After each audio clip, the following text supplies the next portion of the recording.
Hello guys, welcome back to my channel. இன்றைக்கி நம்ம என்ன பார்க்க போகிறோன்னா, சுவையான சாஃப்டான இடியாப்பமும் தேங்காய் பால் ரெசிபியும் தான் பார்க்க போகிறோம். இடியாப்பம் எல்லா ஊர்லேயும் எல்லாருக்குமே தெரிஞ்ச ஒன்றா இருக்கும். ஏன்னா ஈவினிங் ஆனாலே ஒரு சவுண்டு வரும் நமக்கு, இடியாப்பம் அப்படின்ற சவுண்டு. இடியாப்பம் வந்து மோஸ்ட்லி எல்லாருக்குமே பிடிக்கும்னு நினைக்கிறேன். நான் இப்போ தான் ஃபஸ்ட் டைம் ட்ரை பண்ணுறேன். வாங்க எப்படி செய்கிறதுன்னு பார்க்கலாம். அதுக்கு முன்னாடி வந்து இந்த இடியாப்பம் செய்கிற அந்த மிஷின் வந்து ஆர்டர் பண்ணியிருந்தோம். அது டெலிவரி ஆச்சா, ஸோ அதையும் அன்பாக்ஸ் பண்ணிடலாமே அப்படின்னு சொல்லிட்டு அதையும் ஓப்பன் பண்ணியாச்சு. ஓப்பன் பண்ணால் அதுக்குள்ளார இப்படி தான் கொடுத்துருந்தாங்க அந்த பிளேயர் மிஷினு. இதுக்குள்ளார வந்து ஒரு 7 டைப்பான பிளேட்ஸ் வந்து கொடுத்துருந்தாங்க, டிசைனாக ஸ்டாரு, அப்புறம் நம்ம ரிப்பன் பக்கோடா போடுவோமே அந்த மாதிரி. அதிலே வந்து நிறைய டாஸ்டி 3 இது போட்டது இந்த மாதிரி இருந்தது. நமக்கு வந்து அதில் இடியாப்பம் செய்கிறது தான் தேவை. ஸோ அதனால் அதை மட்டும் வச்சுட்டு மீதியெல்லாம் தூக்கி தூரமாக வச்சாச்சு. இதை ஃபஸ்ட் டைம் யூஸ் பண்ணுறதுனால எப்படி யூஸ் பண்ணுறதுனே தெரில. நான் ஒரு பக்கம் சுற்றினா அது ஒரு பக்கம் சுற்றுது. சரி, ஒரு வழியாக போட்டு எடுத்து வச்சாச்சு. உள்ளார வந்து ஆயில் க்ரீஸ் பண்ணி தான் நம்ம அதை பண்ணணும், இல்லாட்டி மாவு வந்து சைட்லலாம் ஒட்டிக்கும். அதனால் போட்டு டைட் பண்ணி இப்படி தான் ஃபிக்ஸ் பண்ணுறதா அப்படின்ட்டு ஒரு முறை டெமோ பார்த்தாச்சு.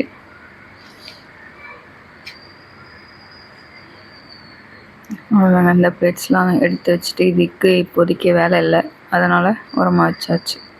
அப்புறம் மாவு எடுத்தாச்சு. இப்போ வந்து ரெசிபி பார்க்கலாம். நம்ம வந்து இடியாப்ப மாவு எடுத்து அதில் தேவையான அளவு உப்பு போட்டு வச்சுருக்கோம். உப்பு போட்டு நல்லா கலந்துட்டு அதுக்கப்புறம் காய்ச்சி வச்சுருக்க சுடு தண்ணியை வந்து அதில் ஊற்றி ஒரு கரண்டி வச்சு கிண்டணும். கை வச்சிங்கன்னா கை சுற்றும். கொஞ்சம் வந்து ஃபஸ்ட்டு கரண்டி வச்சு நல்லா கிண்டிட்டு அப்புறம் நம்ம கையில் வந்து எண்ணெயை தடவிட்டு கொஞ்சம் கை பொறுக்கிற அளவு சூடு இருக்கும்போது கொஞ்சம் கொஞ்சமாக நம்ம கை வச்சு பிசைஞ்சிக்கலாம்.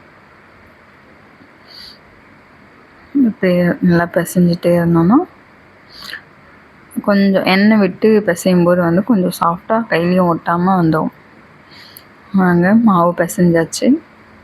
பாருங்கள் இவ்வளோ சாஃப்டாக இருக்குது.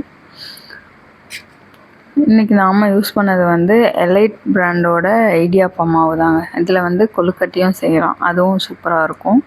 இந்த ரெசிப்பியும் நான் வந்து அப்கமிங் வீடியோஸில் போஸ்ட் பண்ணுறேன். அடுத்து தேங்காய் பாலுக்கு வந்து தேங்காய் எடுத்துகிட்டு அதில் வந்து ஒரு 2 ஏலக்காவை போட்டு நல்லா அரைச்சி வடிகட்டி எடுத்துட்டோன்னா தேங்காய் பால் ரெடி ஆயிரும். ஃபஸ்ட்டு பால் கொஞ்சம் நல்லா திக்காக இருக்கும்.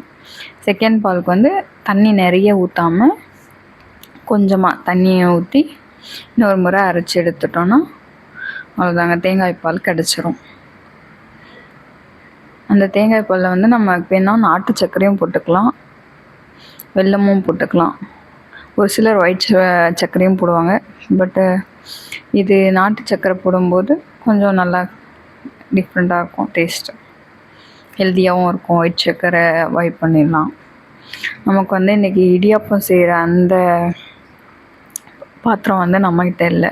அதனால் சரி நம்ம இட்லி பாத்திரத்துலேயே செஞ்சிடலாம் அப்படின்ட்டு இட்லி பிளேட்ஸில் வந்து எண்ணெயை தடவி வச்சாச்சு.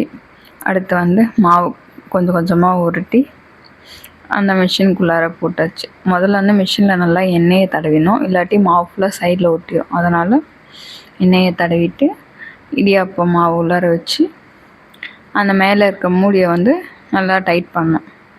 டைட் பண்ணிவிட்டு மேலே இருக்கிற அந்த ஹேண்டலை வச்சு நம்ம சுற்றும் போது இடியாப்பம் வந்து வந்துடும், அந்த டோ வந்து கீழே வரும். இப்போ பாருங்கள், நான் இப்படி தான் பண்ணுறேன். இந்த மாதிரி சுற்றிட்டே இருக்கும்போது வர ஆரம்பிச்சிடும். இப்போ ஒரே இடத்துல மொத்தமாக விடக்கூடாது, சுற்றி விடணும். ஒரே இடத்துல விட்டோன்னா ஒரு சில வேகவும் நேரமாகும், ஒரு மாதிரி திக்காக இருக்கும். இடியாப்பம் வந்து நல்லா கொஞ்சம் லூஸாக இருந்தால் தானே நல்லாயிருக்கும். அதனால் அப்படியே சுற்றி விட்டுருவேன். இந்த மாதிரி சுற்றி எடுத்துக்கணும்.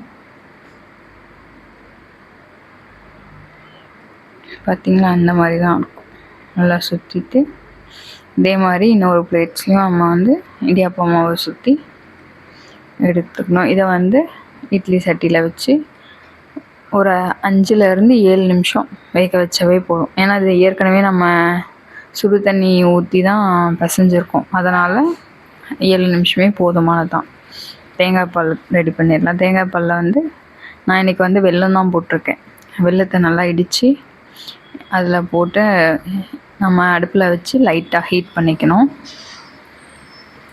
ரொம்ப கொதிச்சும் வந்துடக்கூடாது, சும்மா பாயில் ஆகிற மாதிரி இருந்தால் மட்டும் போதும்.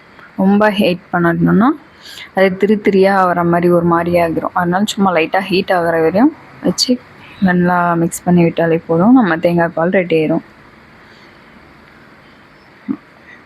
அவ்வளோதாங்க ரெசிபி.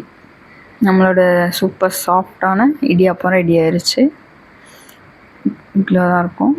பாருங்கள், இடியாப்பத்தில் தேங்காய் பால் கொஞ்சம் ஊற்றி அப்படியே ஊற வச்சு சாப்பிடும்போது எடுத்து சாப்பிட்டா அவ்வளோ ஜூஸியாக சாஃப்டாக சூப்பராக இருந்தது. நீங்களும் ட்ரை பண்ணி பாருங்கள். கண்டிப்பாக மறக்காமல் ட்ரை பண்ணி பார்த்துட்டு எப்படி இருக்குன்னு கமெண்ட் பண்ணுங்கள். மறக்காமல் நம்ம சேனலை சப்ஸ்கிரைப் பண்ணிடுங்க. இது மாதிரி நிறைய வீடியோஸ் வந்து அப்கமிங்கில் வரப்போகுது. ஸோ டேஸ்ட் பண்ணிவிட்டு சொல்லுங்கள் எப்படி இருக்குன்னு. தேங்க்யூ. பாய்.